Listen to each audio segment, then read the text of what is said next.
Assalamualaikum warahmatullahi wabarakatuh.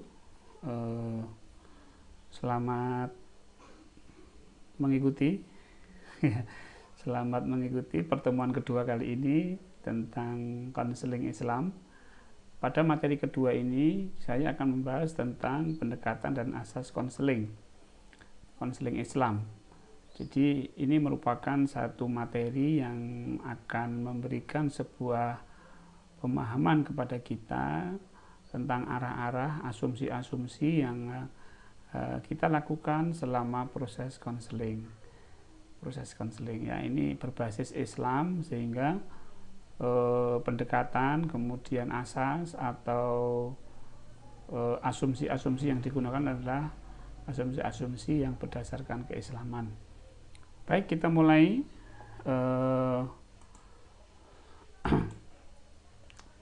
Ya, pendekatan konseling Islam ya. Yang pertama adalah pendekatan fitrah. Ya, fitrah nanti akan kita bahas dalam materi tersendiri ya. Kita harus mengenal bahwa manusia itu diciptakan berdasarkan fitrah dan tidak ada perubahan di dalam kefitrahan itu sampai kapanpun. Nah, ketika manusia itu keluar dari fitrah, maka terjadilah masalah, terjadilah problem. Maka pendekatan fitrah ini seorang konselor harus melakukan pemahaman yang lebih mendalam tentang fitrah manusia, sehingga pemahaman yang benar tentang fitrah manusia ini akan menjadi sebuah referensi di mana konselor mampu mendeteksi jika ada klien yang keluar dari kefitrahannya. Ketika seseorang itu keluar dari kefitrahannya, maka proses konseling itu harus fokus kepada penyimpangan dari fitrah tersebut. Nah, jadi proses konseling ini membantu klien kembali kepada fitrahnya. Baik.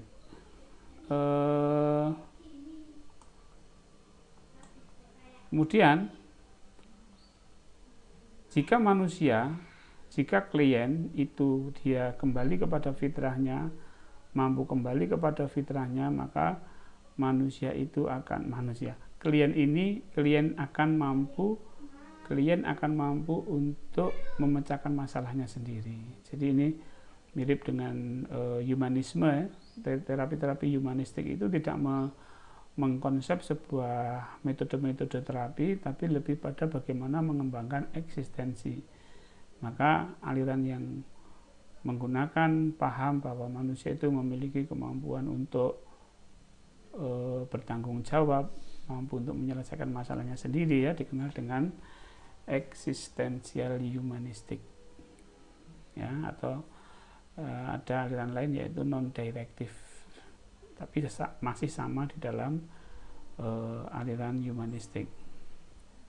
Baik, jadi proses konseling ini nanti, konseling Islam itu konselor membantu klien untuk berada pada real yang benar, yaitu real kefitrahan.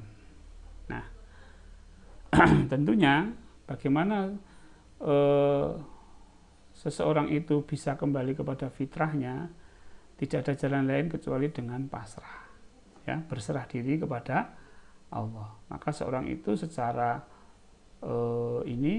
ketika dia pasrah, maka semuanya akan kembali kepada fungsinya ya. Hati kembali pada fungsinya, pikiran kembali pada fungsinya. Jadi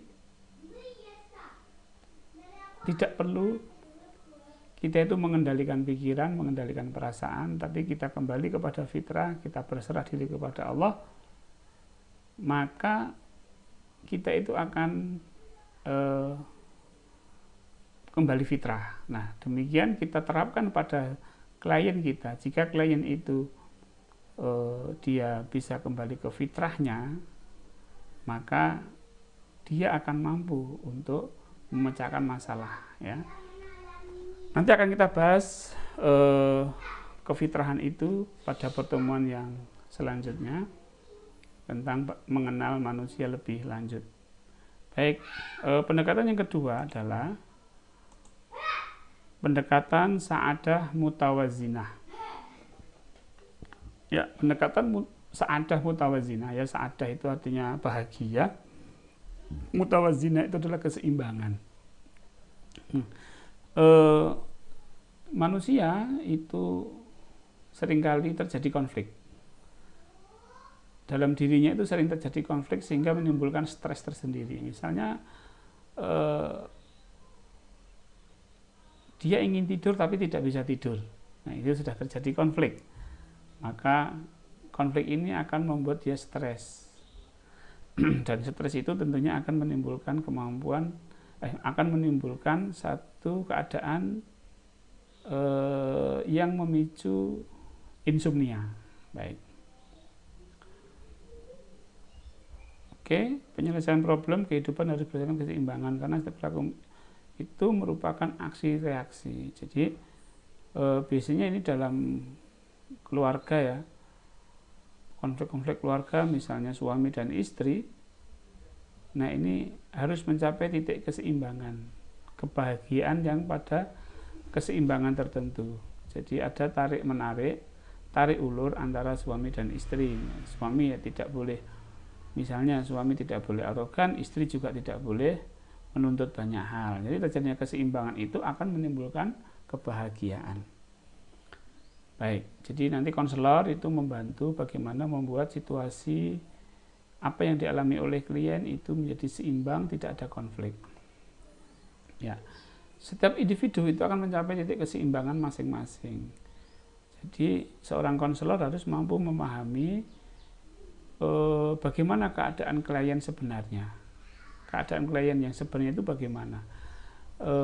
Pendalaman, penelusuran, ya, empati itu akan memahamkan seorang konselor tentang ketidakseimbangan yang dimiliki oleh klien, sehingga si konselor membantu bagaimana ketidakseimbangan itu mampu untuk dirubah oleh klien. Ya, jadi ini lewat bantuan konselor. Baik, kemudian pendekatan yang ketiga adalah pendekatan kemandirian. Nah, seorang konselor itu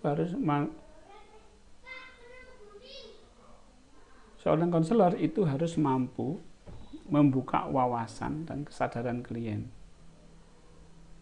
agar mampu berpikir luas dan dapat menemukan beberapa alternatif solusi.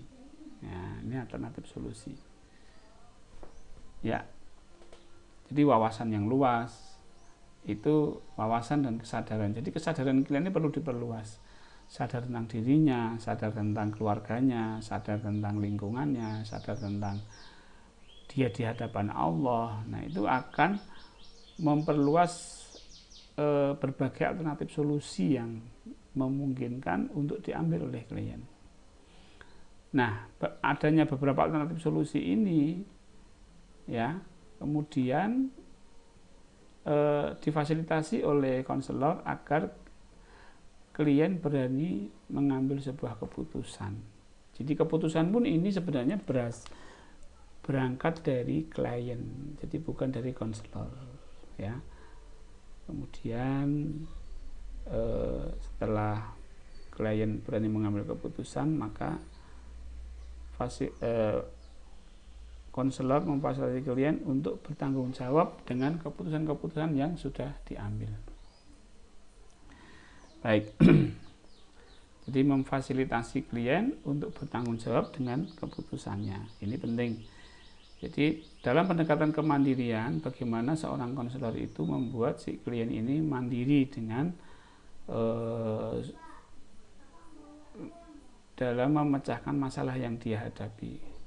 Ya, dengan kemandirian ini yang pertama tadi saya sebutkan, kesadaran klien harus diperluas, kemudian dimotivasi untuk bisa menemukan berbagai alternatif solusi, kemudian mengambil salah satu solusi itu, dan yang terakhir adalah memfasilitasi klien untuk bertanggung jawab dengan keputusannya. Artinya apa yang Anda lakukan setelah ini. apa yang akan Anda perbuat setelah proses konseling ini sesuai dengan keputusan yang Anda ambil. Nah, di situ klien akan menyampaikan poin-poin yang harus dia lakukan. Kemudian pendekatan keterbukaan. Ya, jadi openness ini penting ya, keterbukaan. Jadi, makanya sebelum klien itu mau terbuka, tentunya konselor ini menjadi tempat yang nyaman untuk bagaimana si klien bisa mengungkapkan semua hal yang berkaitan dengan problem-problemnya. Ingat bahwa problem kehidupan itu adalah aib, ya, sehingga konsep aib ini kadang-kadang mereka dalam beberapa hal itu menutup-nutupi. Nah, ini yang menyulitkan seorang konselor untuk memberikan bantuan psikis. Maka seorang konselor harus bisa memberikan satu kenyamanan, rasa aman kepada klien agar dia mau bercerita yang sejujur-jujurnya, ya. Maka ketika ada klien ragu menceritakan hal yang aib gitu, seorang konselor menyampaikan bahwa ini adalah rahasia, bahwa tidak ada yang akan tahu. Nah, sehingga mereka nyaman. Ya, beberapa klien yang saya tangani bahwa boleh saya menyampaikan aib-aib saya, Pak. Oh, boleh, silakan. Di sini rahasia terjamin, keamanan terjamin, gitu ya. Ini untuk menumbuhkan rasa aman kepada klien, keterbukaan klien. Jangan sampai kalau di proses di Freud itu ada defense mechanism. Ya, kalau ada defense mechanism, wah berat. Makanya dijauhi sejauh mungkin pertahanan diri ini dari klien, ya. Maka konselor harus mampu untuk menjadi tempat curhat yang aman bagi dia. Pendekatan sukarela, ya, ini jadi ini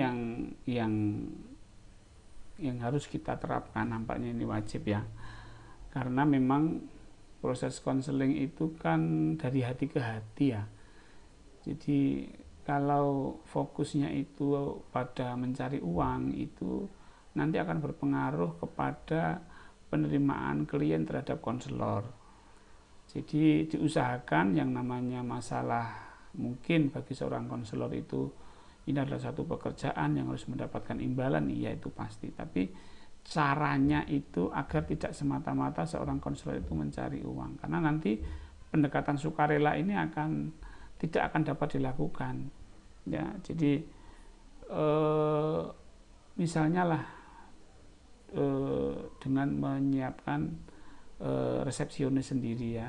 Kalau memang itu mampu, kalau tidak mampu, ya kalau sekarang kan modelnya online, ya, mereka mencari informasi itu melalui online, klien-klien itu. Nah, klien itu akan melihat tarifnya, per sesi dari konseling itu. Maka mereka akan mencari, dia akan menemukan satu sesi itu berapa, 50.000 atau 75.000, ya, sehingga nanti ketika proses konseling terjadi itu sudah tidak berpikiran, si konselor ini sudah tidak berpikiran tentang bayaran, ya, otomatis nanti si klien sudah tahu harus bayar berapa. Baik, jadi sukarela. Kenapa sukarela ini penting? Karena hubungan tadi Bapak Ibu saudara sekalian itu karena saling ini, ya, namanya dari hati ke hati tadi itu masalah keikhlasan, ya, masalah keterbukaan itu sangat dekat dengan kesukarelaan, ya. Kita memberikan bantuan sukarela, klien juga dengan sukarela akan menceritakan, ya. Dan saya kira nggak ada klien, ya ada, tapi kayaknya selama saya praktek itu nggak ada yang klien yang ngemplang, artinya ya adalah 1-2, ya, tapi dia tidak menyadari kalau sedang konseling dengan saya. Tapi ya saya biarkan. Saya prinsipnya ya sudah, tidak apa-apa gitu. Kalau memang tidak membayar atau tidak, bagi saya tidak masalah. Yang penting mereka sudah tahu berapa tarif setiap per sesi konseling itu. Baik, itu tadi pendekatan ya.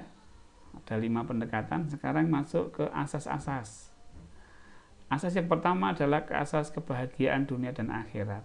Ini agak berbeda dengan proses konseling yang ada pada umumnya, yang hanya mengedepankan masalah duniawi ya. Sekarang kalau di proses konseling Islam itu ya akhirat itu sebenarnya lebih pada bagaimana seseorang itu menghubungkan dirinya dengan Allah Subhanahu wa taala. Ya, namanya akhirat itu kalau dimensinya itu ya sebenarnya saat ini dan di sini. Nah, tapi itu akan panjang kalau diceritakan. Yang penting bahwa asas kebahagiaan dunia akhirat. Jadi tidak hanya mementingkan masalah duniawi, tapi juga bagaimana hubungan klien ini dengan Allah. Maka kalau akhirat itu diibaratkan nanti ya, berarti ya jangkanya jangka panjang, sampai nanti pertanggungjawabannya itu sampai nanti setelah mati. Ya, maka seorang konselor harus membantu mencapai bahagia tidak hanya saat ini tapi juga nanti. Dan saya kira kebahagiaan akhirat itu juga kebahagiaan di dunia. Tapi kalau kebahagiaan dunia belum tentu kebahagiaan akhirat. Ya, jadi seorang konselor harus membantu bagaimana kliennya mencapai kebahagiaan nanti di akhirat. Tapi ingat bahwa namanya konseling itu referensinya bukan berdasarkan norma-norma dari konselor, ya. Jangan sampai menerapkan norma konselor kepada normanya klien. Misalnya lah norma konselor ini 10, normanya klien 2, terus kemudian 10 ditembakkan ke klien. Nah, itu nanti akan terjadi ketidaknyamanan dan kegagalan dalam proses konseling. Ya, misalnya si klien itu normanya 2, ya kita tingkatkan menjadi 3 atau 4 gitu ya. Misalnya contohnya gini. Ada seorang klien yang homoseksual gitu. Padahal konselornya ini konselor yang mungkin sangat islami sekali ya, dari sisi pakaian, raut wajah gitu ya. Ada tanda-tanda di dahi misalnya. Kemudian tentu akan sangat mengharamkan namanya homo. Tapi kalau kliennya homo kemudian dipaksa untuk kamu homo itu dosanya besar sekali kamu, nah itu nanti kliennya akan lari. Jadi gunakanlah misalnya tetap menerapkan profesionalisme sebagai konselor, jadi harus menerima kemudian memberikan arahan-arahan yang itu memang diperlukan oleh klien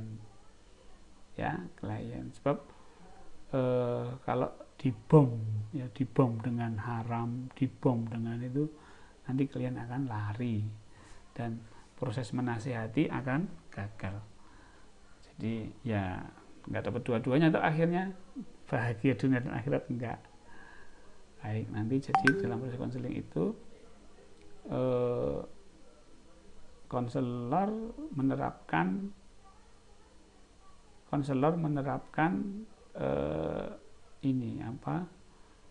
norma-norma yang sesuai untuk klien. Nah, yang kedua adalah asas fitrah. Ini fitrah kembali muncul lagi ya. Tadi sudah fitrah, ini fitrah lagi. Ya, fitrah ini penting dalam proses konseling ya. Nah, bimbingan dan konseling Islam merupakan bantuan kepada klien konseling untuk mengenal, memahami, menghayati fitrahnya. Jadi ini asasnya ya, asas yang harus dipegang, bahwa si klien ini harus tahu kefitrahan dirinya itu seperti apa melalui bantuan konselor. Jadi segala tindak tanduk yang tidak sesuai fitrah itu menunjukkan bahwa adanya gangguan psikis. Berarti tidak fitrah lagi dia. Nah, ini makanya dikembalikan fitrahnya agar perilakunya sesuai. Baik. Dan asas lillahi ta'ala ini hampir dengan pendekatan sukarela. Ya, lillahi ta'ala ini penting sekali.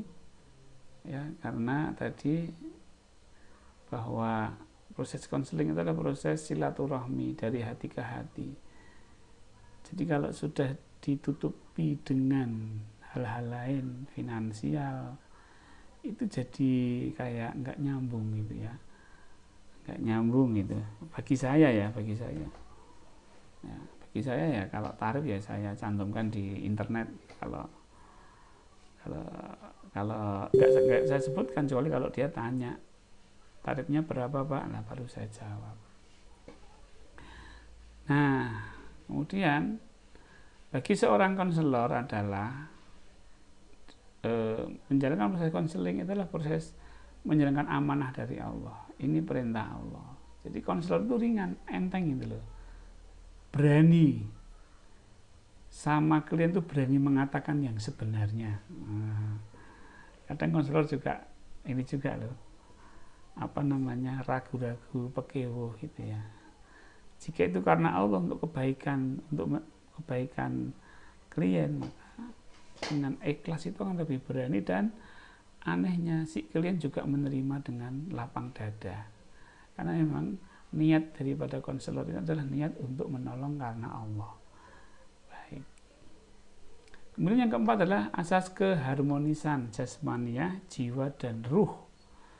Nanti akan saya jelaskan bahwa manusia itu terdiri dari 3 unsur, yaitu jasad atau jasmania, jiwa, dan ruh.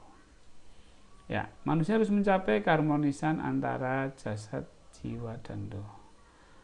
Ya, keharmonisan. Jadi saya kira nanti kalau kembali ke fitrahnya, maka akan terjadi harmonisasi. Jasmaniah juga kembali kepada fitrahnya, jiwa dan ruh juga kembali kepada fitrahnya semula. Kalau ruh itu fitrahnya ya ke Allah. Kalau jasad itu dia akan memenuhi kebutuhan-kebutuhan yang harusnya sesuai, tidak berlebihan. Kalau sudah berlebihan itu berarti sudah tidak fitrah lagi. Maka di sini nanti seorang konselor, cara yang paling mudah untuk membuat keharmonisan ini adalah dengan memberikan satu proses konseling itu bagaimana dia bisa pasrah kepada Allah, ya, pasrah kepada dorongan-dorongan ruh untuk kembali kepada Allah, sehingga muncul keseimbangan ruhaniyahnya, itu ya, keseimbangan ruhaniyah, keseimbangan jiwa dan jasmania. Tapi kalau jiwa ini mengikuti unsur ego yang ada pada jasad, nanti jasad juga tidak fitrah, kemudian jiwa juga tidak tenang, dan terjadi permasalahan psikis. Baik, dengan asas sosialita. Manusia adalah makhluk sosial, ya, ada kebutuhan hablum minan nas. Ini yang harus dipenuhi oleh seorang manusia. Dia harus bersosialisasi. Orang-orang yang depresi itu cenderung untuk menarik diri, betul nggak? Menarik diri itu apa? Withdrawal, mengurung diri di kamar gitu. Nah, ini tanda-tanda depresi. Kembalikan dia kepada lingkungan sosialnya, agar apa? Agar gangguan psikisnya itu bisa sembuh. Ya, kemudian juga bagaimana mengajarkan kepada klien untuk bergaul dengan menggunakan hati yang kasih sayang, bukan dengan kebencian. Banyak klien-klien yang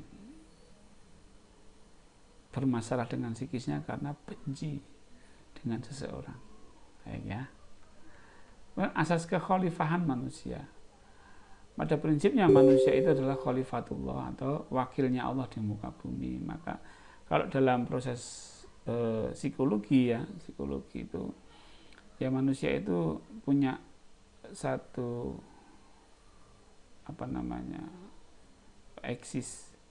keeksisan dirinya harus diakui, ya, keeksisan dirinya itu harus diakui oleh lingkungan sosial, ya. Nah,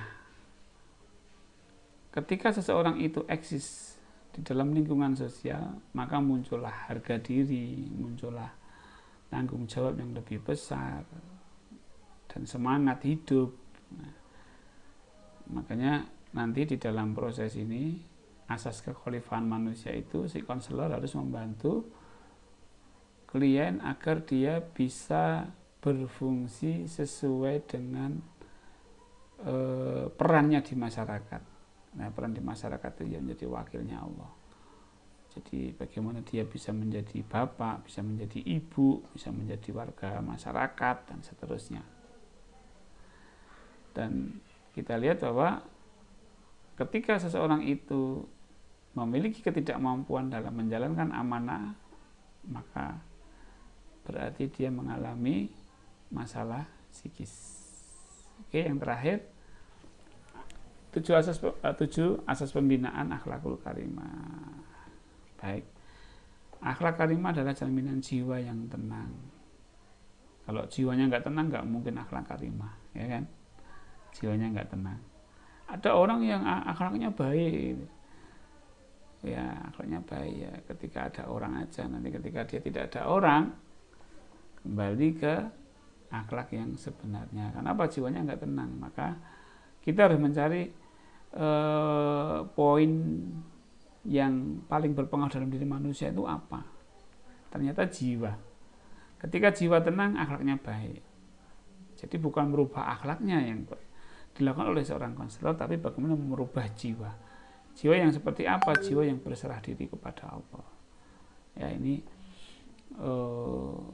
berserah diri itu pasrah, sehingga nanti fokus daripada konseling Islam itu sebenarnya bagaimana mengajak seseorang untuk berserah diri kepada Allah.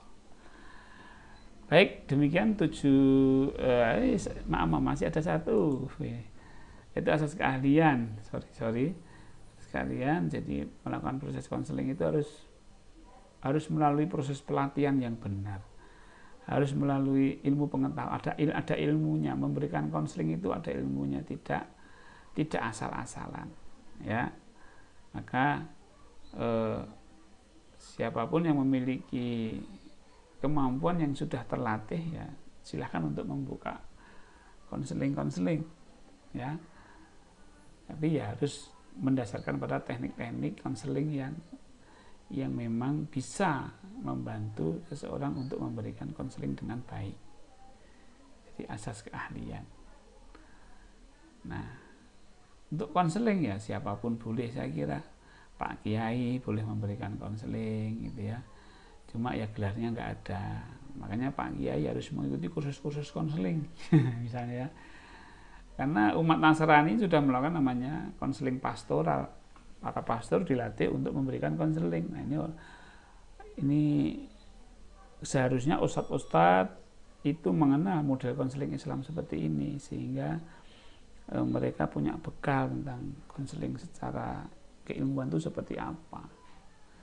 Baik, saya kira demikian pertemuan kedua kali ini. Mudah-mudahan manfaat. Assalamualaikum warahmatullahi wabarakatuh.